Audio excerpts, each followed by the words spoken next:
कि हमारे सारे मित्र और सुदूर गांवों से आए हुए और पास के गांव से आए हुए हमारे साथीगण, मित्रों, यह बहुत शुभ अवसर है कि हम धरती के उस लाल की यात्रा में शामिल होकर यहाँ पहुँचे हैं जो इसी नालंदा से जुड़े हुए थे, मगध की धरती से जुड़े हुए थे, इस भारत की पवित्र धरती से जुड़े हुए थे। सारिपुत्र एक श्रेष्ठ व्याख्याकार थे और मैं समझता हूं कि भगवान बुद्ध के मौन में जो तर्क था उसके सबसे सुखद और सफल व्याख्याकार सारिपुत्र थे।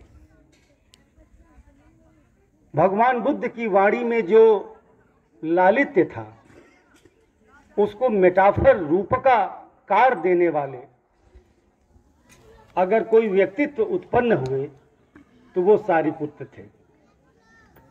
सारिपुत्र ने कहा था कि अगर एक भी व्यक्ति दुखी है दुनिया के अंदर तो हमारा ज्ञान अधूरा है। ज्ञान के सीमांकन को अंकित करने वाले उस सारिपुत्र को सलाम है। मनुष्य के सुख की अनुभूति को पराकाष्ठा तक ले जाने की चिर आकांक्षा सारिपुत्र में इसलिए थी क्योंकि दुनिया के दुखों से दुखी होकर खुद ही वे एक गुरु के साथ गए थे, संजय, लेकिन वहां से उनको तृप्ति नहीं हुई और असह्य के द्वारा होते हुए फिर भगवान बुद्ध के श्री चरणों में पधारे। बुद्ध उनके लिए कोई बाह्याचरण नहीं थे, बुद्ध उनके लिए कोई शोभा की वस्तु नहीं थे, बुद्ध उनके लिए अंतः वस्तु थे, अंतःआचरण थे। और यही कारण है कि जब उन्होंने परिनिर्वाण प्राप्त करना हुआ तो अपने गांव लौटे और आकाश की ओर देखते हुए प्रश्न किया कि सत्य कहाँ है और मैं कहाँ हूँ। हमेशा विरल व्यक्ति दुनिया का, चाहे वो वैज्ञानिक हो, चाहे भाषा शास्त्री हो, चाहे साहित्यकार हो, निरंतर सत्य की खोज में रहता है। हम एक कविता लिखते हैं, अगली जब कविता लिखते हैं तो पहली कविता की टूटन की कड़ी अगली कविता होती है। यानी सत्य खंडित सत्य नहीं होता, एक सुदीर्घकाय सत्य होता है जो जीवन भर हम जीना चाहते हैं और जीने के लिए संप्रेरित होते हैं। मैं समझता हूं कि मोगलान और सारिपुत्र ये केवल दाहिने और बाएं बाजू नहीं थे भगवान बुद्ध के। उन्होंने शास्त्र को जो लोक रूप दिया, आप कजरी सुनते हैं, चैता सुनते हैं,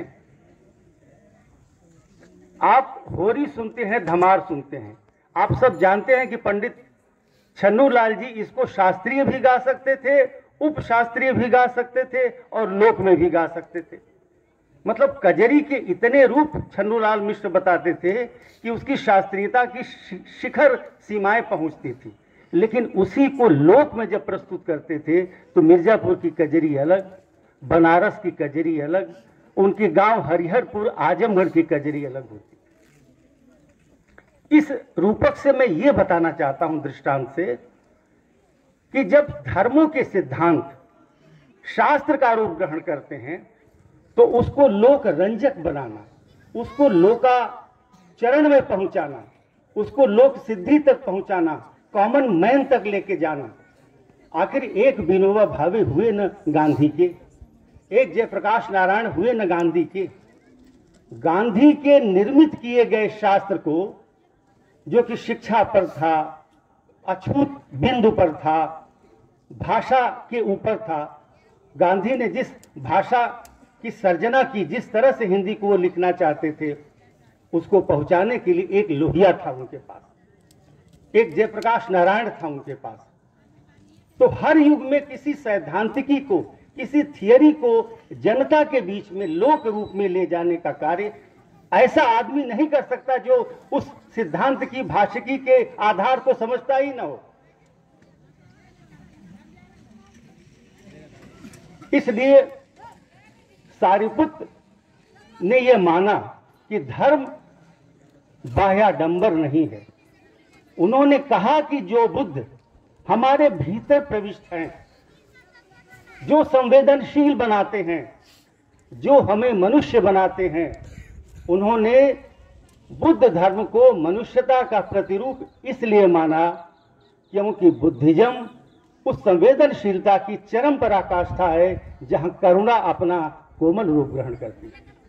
मैं समझता हूं कि कविता भी जब हम लिखते हैं, कोई सुंदर गद्य लिखते हैं, तो वह करुणा की चरम पराकाष्ठा होती है। आप जानते हैं कि केशव चंद्र वर्मा के व्यंग्य हों, चाहे हरिशंकर परसाई के व्यंग्य हों, हंसाते हंसाते आपको रुला देते हैं। क्यों रुलाते हैं? क्योंकि उसमें करुणा का एक उज्जवल उद्रेक होता है, आवेग होता है। तो मैं ऐसे करुणा प्रधान व्यक्तित्व को, जिसने जिंदगी की करुणा को लालित्य में बदल दिया, जिसने भाषा के शास्त्र को लोक में बदल दिया, जिसने जिंदगी को सरल प्रवाह में नदी के प्रवाह में बदल दिया, ऐसे महाज्ञानी, व्याख्याकार और हमारी मगध की विरासत की संपत्ति को मैं बार बार सलाम करता हूं, नमस्ते करता हूं। और हम प्रेरणा लेते हैं कि जिस धरती पर सरापा और सारिपुत्र जैसे लोग हुए हों, हमें गर्व है कि वहां हम पढ़ाते हैं।